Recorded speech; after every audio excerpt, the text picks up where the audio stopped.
मेरी ये फाइल कई केसेस के साथ भर गई थी।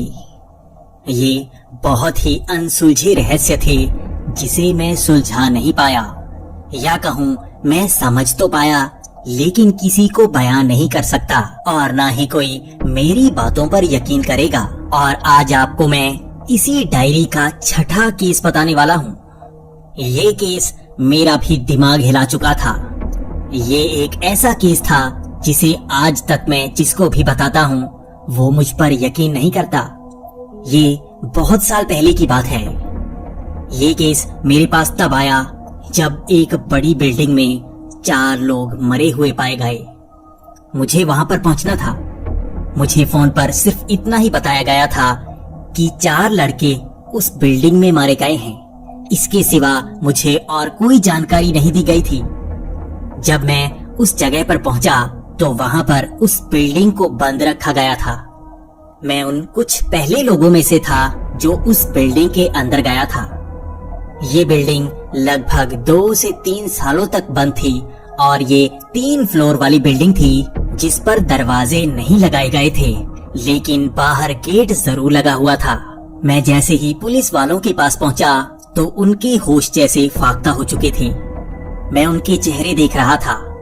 मैं जानने की कोशिश कर रहा था कि आखिर उस बिल्डिंग में हुआ क्या है, लेकिन उनके घबराए चेहरे ये बयां कर रहे थे कि कुछ बहुत ही अजीब सा अंदर घटा है।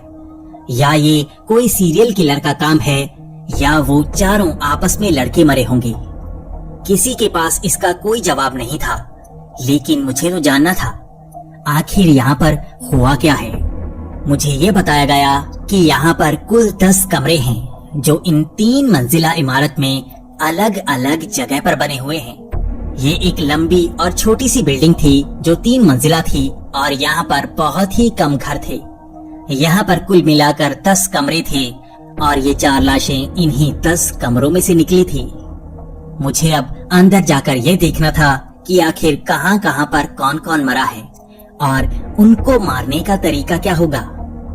मैं जैसे ही पहले कमरे की तरफ गया तो मुझे वहाँ पर एक लाश मिली। मैंने ध्यान से देखा तो वो एक हट्टा कट्टा लड़का था और उसकी सेहत भी बहुत अच्छी थी। उसे किसी ने गला काट कर मारा था, लेकिन उसका सिर्फ गला ही नहीं काटा गया था बल्कि उसके शरीर पर भी बहुत सारे कट के निशान थे। मुझे पहले इस कमरे का निरीक्षण करना था। मुझे कुछ सबूत इकट्ठा करने थे कि आखिर उसे मारा कैसे गया होगा, आखिर वहाँ पर घटना क्या घटी होगी और उसको मारने का तरीका क्या होगा। मैं उस दीवारों को देख रहा था। दीवारों पर खून लगा हुआ था। कहीं पर तो खून के छींटे थे तो कहीं पर हाथ लगे हुए थे। मैं ये सोच रहा था कि ये हाथ कातिल के हो सकते हैं। हो सकता है कातिल वो हो जिसके हाथों के निशान यहाँ पर हैं। मैं ये जानना चाहता था कि हाथों के निशान किसके हैं। मैंने एक पुलिस वाले को कहा कि इन तस्वीरों को फॉरेंसिक लैब में पहुंचाया जाए, इस खून को भी फॉरेंसिक लैब में पहुंचाया जाए और यहाँ पर हर एक बूंद का मुझे पता होना चाहिए। मुझे ये पता होना चाहिए कि क्या ये खून इसी लड़के का है या उन 3 लड़कों में से भी किसी की खून की बूंद यहाँ पर है। अगर इन चारों के सिवा किसी एक का खून भी यहाँ पर है तो मुझे उसका पता होना चाहिए। मैं इससे पहले इतने केस सुलझा चुका हूँ कि मैं जानता हूँ कि क्रिमिनल किस तरह से सोचते हैं। आखिर कातिलों का सोच का तरीका क्या होता है, वो कैसे किसी को मारते हैं। कुछ कातिल होते हैं जो गुस्से में अपना आपा खो बैठते हैं और उनसे इस तरह की घटना हो जाती है, और कुछ लोग ऐसे होते हैं जो पहले से तैयारी करके रखते हैं किसी को मारने की। हो सकता है यहाँ पर भी इन चारों को कई लोगों ने मिलकर मारा होगा, क्योंकि मुझे ये लग रहा था कि इस तरह का हट्टा कट्टा किसी एक से संभलने वाला नहीं है। उसे देखकर ये लग रहा था कि वो जिम में जाता होगा, क्योंकि उसका वजन भी 100 किलो से ज्यादा था और वो मोटा नजर नहीं आ रहा था। यकीनन अगर उसके बराबर का भी उसे मारने की कोशिश करे तो ये उसे आसानी से संभाल लेगा। लेकिन अब मुझे आगे जाना था। मुझे उन 3 लाशों को भी देखना था। मैं उसके बाद अगले कमरों में जाकर देखने लगा। मैं ये देख रहा था कि यहाँ पर वैसे तो सब कुछ खाली है, लेकिन कुछ खास तरह का सामान पड़ा था। यहाँ पर तीर कमान पड़े थे, यहाँ पर बहुत सारे चाकू पड़े थे जो दीवारों पर जैसे चिपकाए गए थे। ये तो जैसे एक जाल सा बिछाया गया था। मुझे अब तक समझ नहीं आ रही थी कि ये क्या है। आखिर कैसे किसी को मारने की कोशिश की गई होगी? क्या इन्हें यहाँ पर बुलाया गया होगा? यहाँ पर दरवाजों पर भी चाकू लगे थे, यहाँ तीर दीवारों पर टंगे हुए थे और ये कुछ ऐसे थे कि अगर आप उसके सामने आए तो सेंसर से वो तीर चल जाए। मुझे अब ये साफ था कि ये प्री प्लान्ड मर्डर हो सकता है। किसी ने इन्हें यहाँ बुलाया होगा और मारने की कोशिश की होगी। मैं जैसे जैसे आगे जाता जा रहा था, मुझे यहाँ पर बहुत सारे इसी तरह के ट्रैप मिल रहे थे। मुझे अब इस बात का डर था, कहीं किसी ट्रैप में मैं न फंस जाऊं। कहीं कोई ट्रैप ऐसा हो कि मैं अगर वहां पर पहुंचूं तो मुझ पर हमला हो जाए। यकीनन यहाँ पर कोई कातिल तो नहीं होगा, लेकिन ये ट्रैप जानलेवा हो सकते हैं। मैं जैसे ही आगे पहुंचा तो मुझे वहां पर एक और लाश मिली। ये दूसरे लड़के की थी और इसे एक फंदे से लटकाया गया था। लेकिन बड़ी हैरानी की बात, वो फंदा उसके गले पर नहीं बल्कि उसके पैरों पर था। वो उल्टा लटका हुआ था और उसके शरीर पर बहुत सारे चाकू के निशान थे। ये बहुत ही अजीब सा कत्ल था। यकीनन उसे लटकाया गया होगा और उस पर चाकू से कई सारे वार किए गए होंगे, लेकिन मैं उसके शरीर पर कई ऐसे कट के निशान देख रहा था जो चाकू के नहीं थे। ये कैसे निशान थे?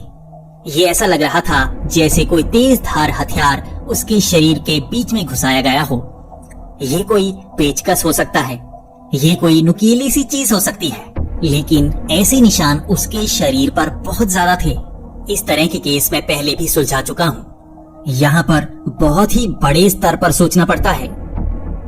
ऐसा भी हो सकता है इन चारों में आपस में लड़ाई हुई होगी, लेकिन ऐसे हालात में जो आखिरी बचता है वो जिंदा बच जाता है। लेकिन यहाँ पर तो चारों मारे गए थे।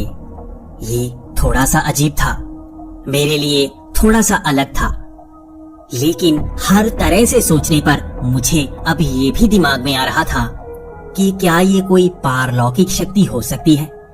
यकीनन अगर आपने मेरे पिछले 5 केसेस सुने होंगे तो उसमें मैं कुछ ऐसा देख चुका हूँ जिस पर मैं यकीन नहीं कर सकता। यकीनन अगर आपके साथ भी कुछ ऐसा हो तो आप भी उस पर यकीन नहीं करेंगे, लेकिन मैं अपनी आंखों से देख चुका था। तो क्या यहाँ पर भी कुछ ऐसा हो सकता है? लेकिन यहाँ पर हालात थोड़े अलग थे। ये तो एक बहुत ही तेज दिमाग आदमी की हरकत लगती है। किसी ने जाल बिछाया और इनको मारा। दूसरा लड़का भी बहुत हट्टा कट्टा था और ये 80 से 90 किलो का रहा होगा।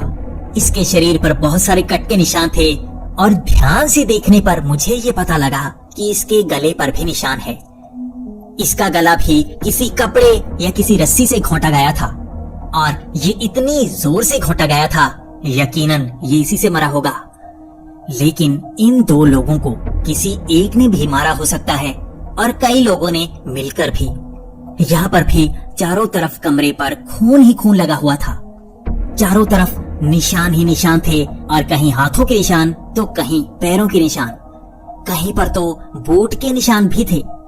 मुझे ये पता करना था कि क्या ये बूट के निशान इसी लड़के के हैं, लेकिन मैंने ध्यान से देखा तो इस लड़के ने चप्पलें पहनी हुई थी। यकीनन ये इसके निशान नहीं हो सकते, लेकिन यहाँ पर कुल 4 लड़के थे।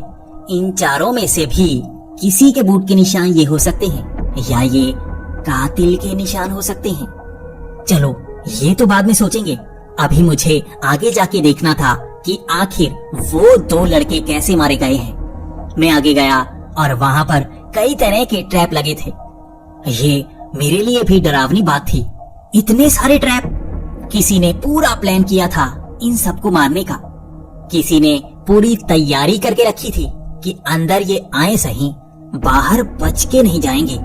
लेकिन पहले 2 लड़के जो मरे वो किसी ट्रैप के कारण नहीं बल्कि उन्हें तो मारा ही गया था। इसका मतलब कातिल यहाँ अंदर ही था। उसने इन्हें मारा, उसके बाद में ही बाहर गया। अब मैं तीसरे लड़के के पास पहुंच गया था।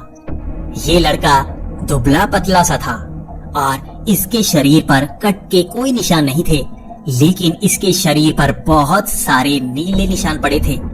ये पक्का ही बहुत सारे मुक्के मारने के कारण हुए होंगे या किसी हथियार को बार बार इसके ऊपर मारा गया होगा और इस तरह से नीले निशान इसके शरीर पर बन गए। इसके शरीर की जैसे हड्डियां टूटी हुई थी।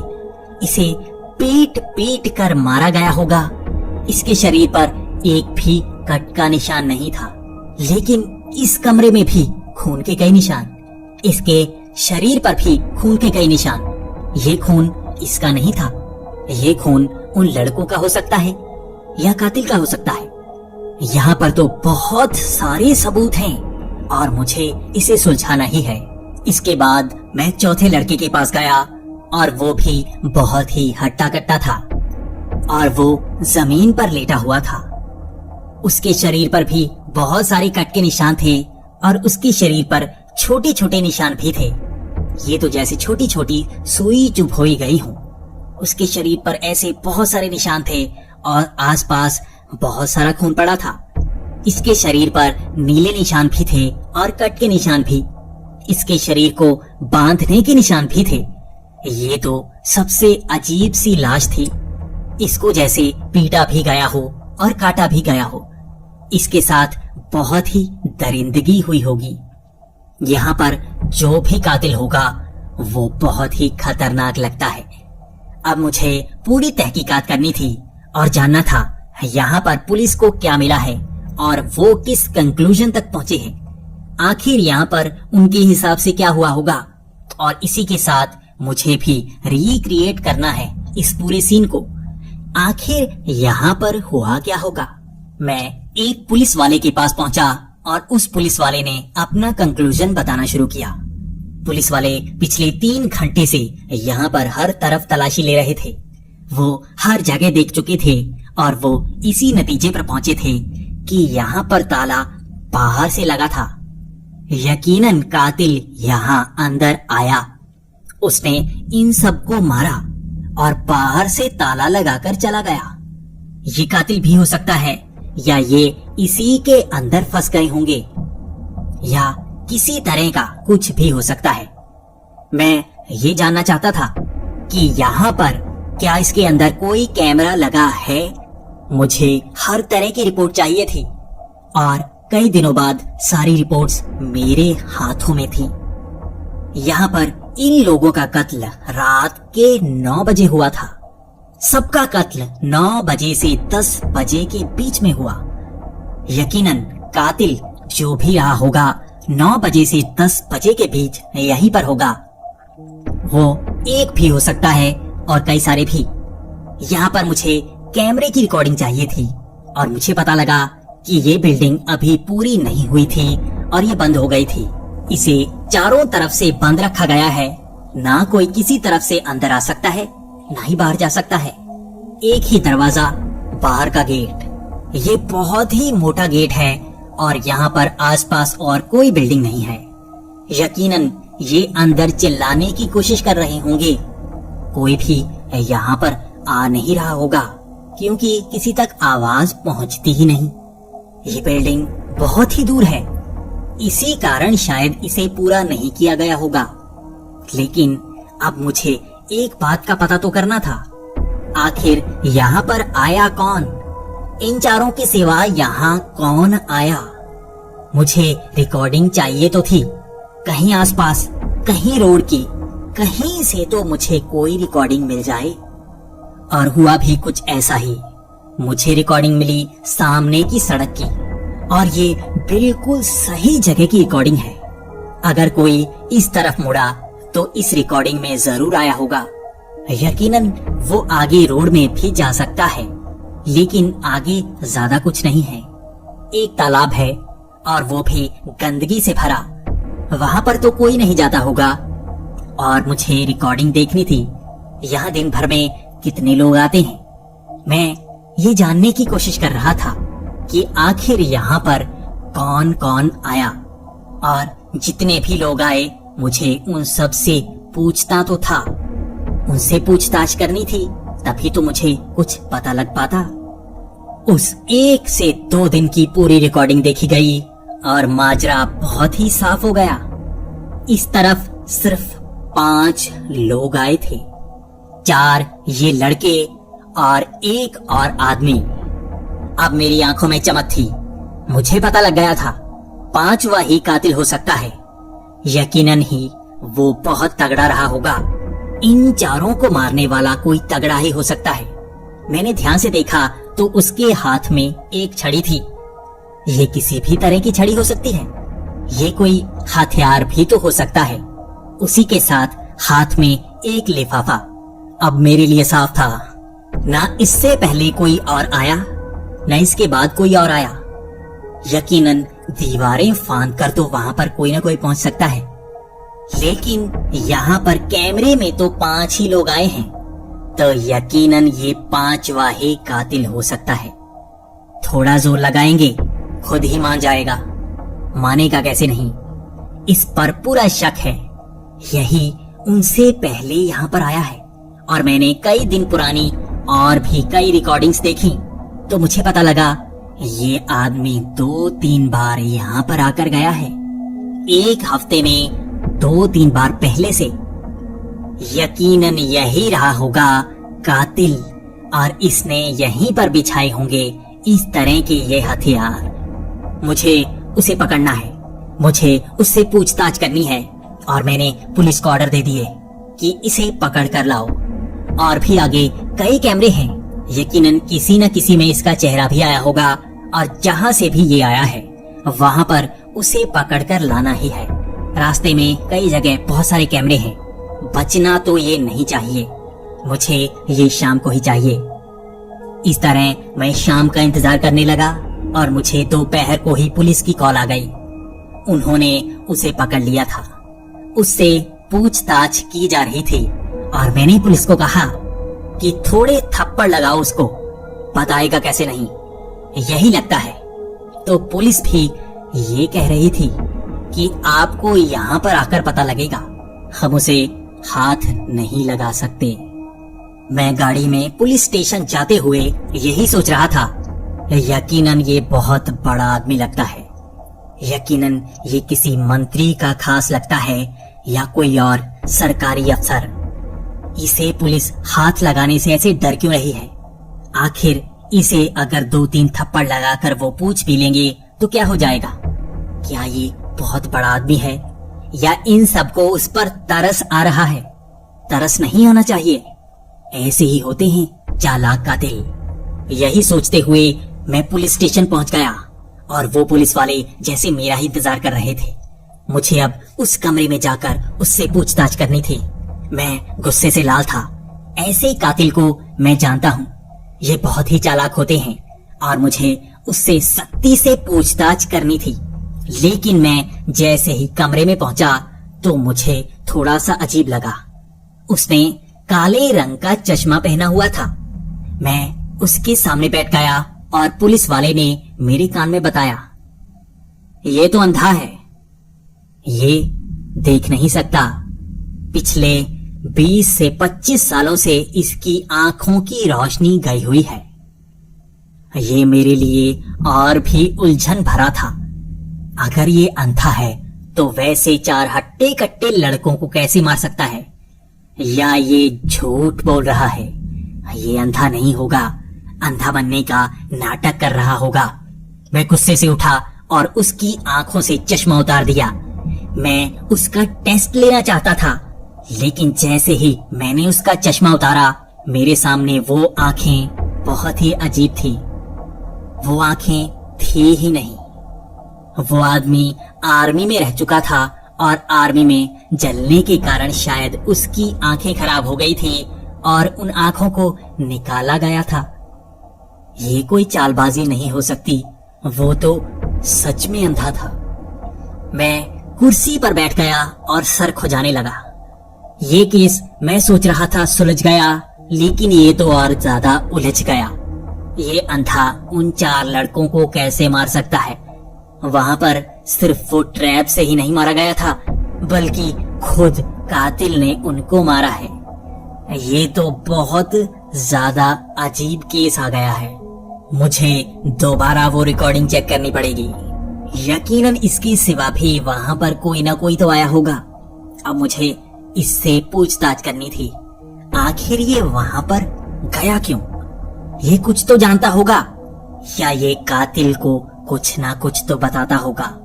कातिल के साथ किसी तरह से तो ये जुड़ा ही होगा। तो मैंने इससे पूछने की कोशिश शुरू कर दी। मैंने कहा कि उस बिल्डिंग में इस समय तुम क्यों गए थे, और कई दिनों से पहले भी तुम वहां पर जाते रहे हो। क्या करने जाते थे वहां पर? तो उसका जवाब और भी अजीब। उसने कहा कि ये 4 लड़कों ने उसकी पोती का रेप कई साल पहले किया था। इसने उन पर केस किया, लेकिन उसका नतीजा नहीं निकला। ये बहुत ही शातिर थे और बहुत ही तगड़े। केस का नतीजा पिछले 7 सालों से फंसा रहा और ये निर्दोष साबित हो गए। इन 4 पर वो जुर्म साबित नहीं हो पाया। ये बुजुर्ग भी पूरी कोशिशें करता रहा, लेकिन इन पर कोई भी केस नहीं चला और ना ही इन पर कोई सजा हुई। ये बचकर निकल गए और ये कभी माने ही नहीं कि इन्होंने ही वो सब किया था। ये 4 ही दोस्त थे इसकी पोती के। मैं समझ नहीं पा रहा था कि क्या बात करूं, लेकिन मैं ऐसे शुरू करने वाला था कि आखिर ये वहां पर गया है क्यों। तो इसने बताना शुरू किया कि इसे भी कई दिनों से फोन आ रहे थे। इसको एक खास डेट दी गई थी कि इस बिल्डिंग में पहुंचना है। इस तारीख को वहां पर उसे पूरा सच मिलेगा। ये धीरे धीरे वहां पर कई बार गया। इसे दिखाई नहीं देता, लेकिन ये वहां पर इसी तरह से पूछते पाछते पहुंच जाता और ये उस जगह को कई बार देखना चाहता था। ये वहां पर ये जानना चाहता था कि इसे कोई बेवकूफ तो नहीं बना रहा। लेकिन वो तारीख जब आ गई तो ये बिना सोचे वहां पर पहुंच गया। वो 4 लड़के भी वहीं पर थे और वहां पर कोई और भी था। वो कौन था इसे समझ नहीं आ रही थी। ये आवाज इसने पहले कभी नहीं सुनी थी। इसने कहा कि वहां पर चीखों की आवाजें आने लगी। उसने कहा था वो किसी को नहीं छोड़ेगा। इसके बाद इस बुजुर्ग को उसने जाने दिया और उसने यही कहा कि बाहर से दरवाजा लगाते जाना। इसके सिवा इसे कुछ नहीं पता। ये केस और भी उलझ गया था। आखिर वहां पर वो 6ठा आदमी कौन था?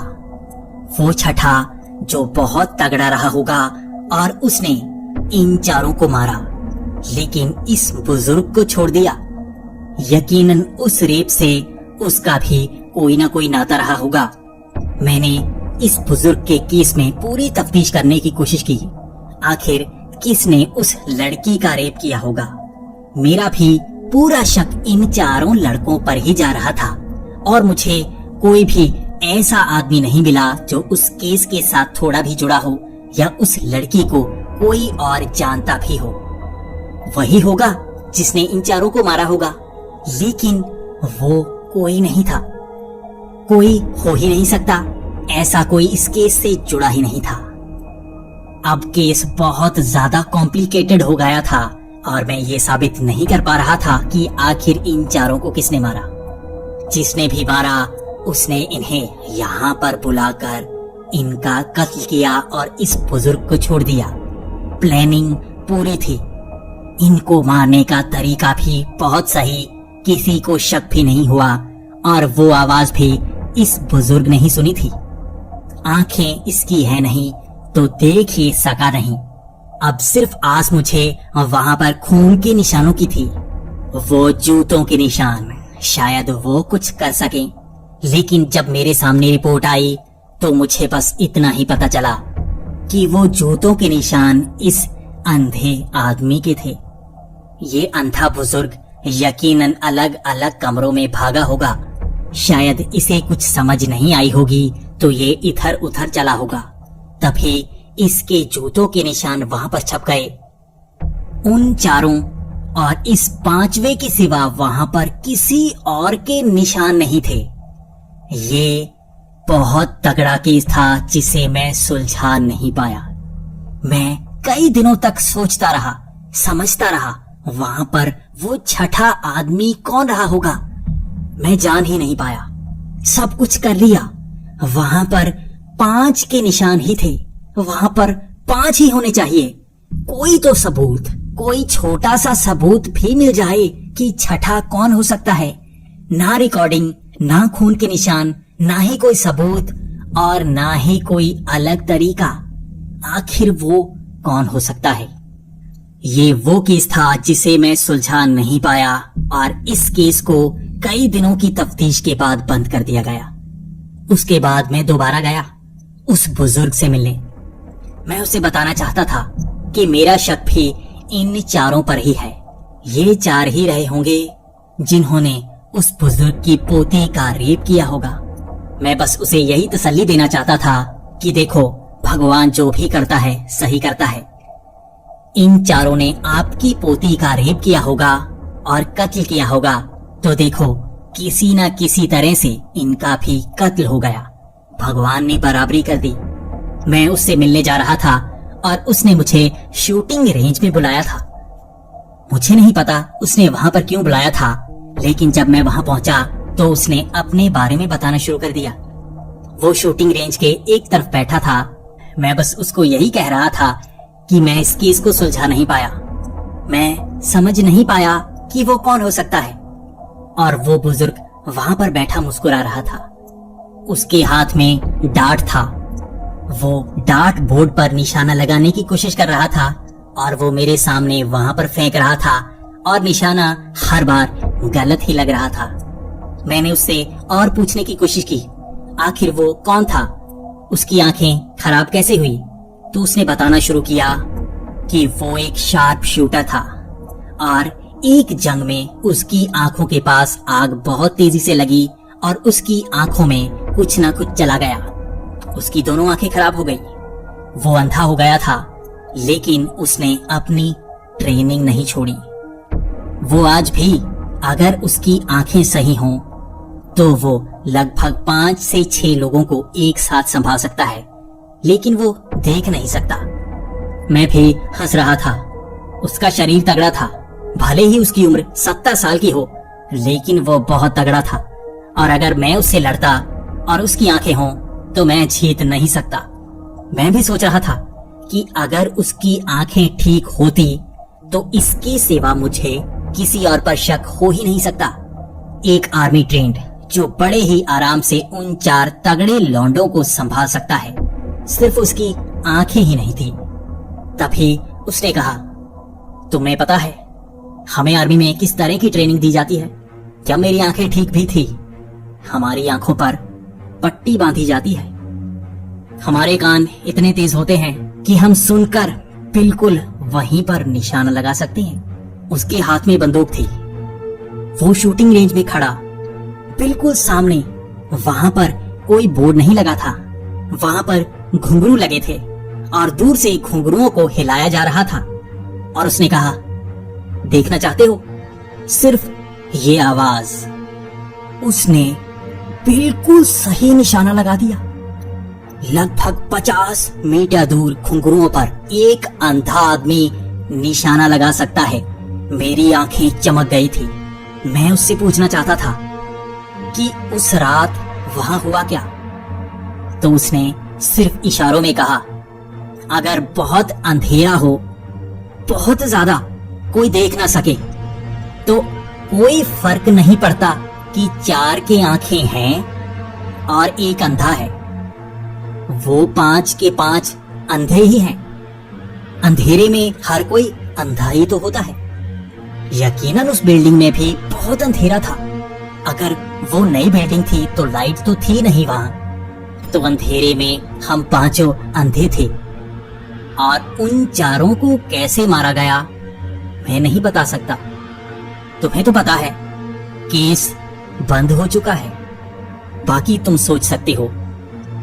मेरी आंखें चमक गई थी। पूरा का पूरा केस मेरी आंखों के सामने घूम रहा था। वहां पर कोई छठा आदमी नहीं था। ये 5 ही वहां पर मौजूद थे और इसने ही उन चारों को मारा होगा। ये आर्मी ट्रेंड है और बिना लाइट के ये 5 ही अंधे ही होंगे। इसने बड़े ही आराम से उन चारों को भगा भगा कर मारा होगा, फंदे से उल्टा लटका कर मारा होगा और यकीनन वो चीख रहे होंगे, शायद वैसे ही जैसे उन्होंने इसकी पोती के साथ रेप करते वक्त उसे इस तरह से रुलाया होगा। शायद ये जान गया होगा कि यही है वो रेपिस्ट।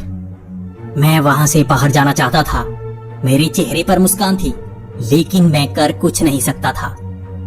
आखिर कैसे इसे फंसा सकते हैं? इतना शातिर, आर्मी ट्रेंड। शायद उसको इंसाफ नहीं मिला और उसने इंसाफ इस तरह से किया। उसने बस इतना ही कहा था, वो देखो मेरा डांट पर निशाना नहीं लग रहा। तुम्हें पता है क्यों? कोई आवाज ही नहीं आ रही। अंधे को कान से देखना पड़ता है। तुम ऐसा करो, एक डांट का निशाना लगाओ, शायद मैं भी लगा पाऊं। मैंने डांट का निशाना लगाया और जैसे ही मेरा डांट का निशाना लगा, वहां डांट से एक आवाज निकली। वो आवाज इस डांट के उस बोर्ड से टकराने की थी और एक ही सेकंड में इसने भी डांट फेंका। इसका फेंका डांट मेरी डांट के बिल्कुल ऊपर जाकर लगा था। वाह क्या निशाना था! यकीनन वो चारों बच नहीं सकते थे। ये एक मास्टर प्लान था जिसे कोई नहीं सुलझा सकता। मैं क्या चीज हूं?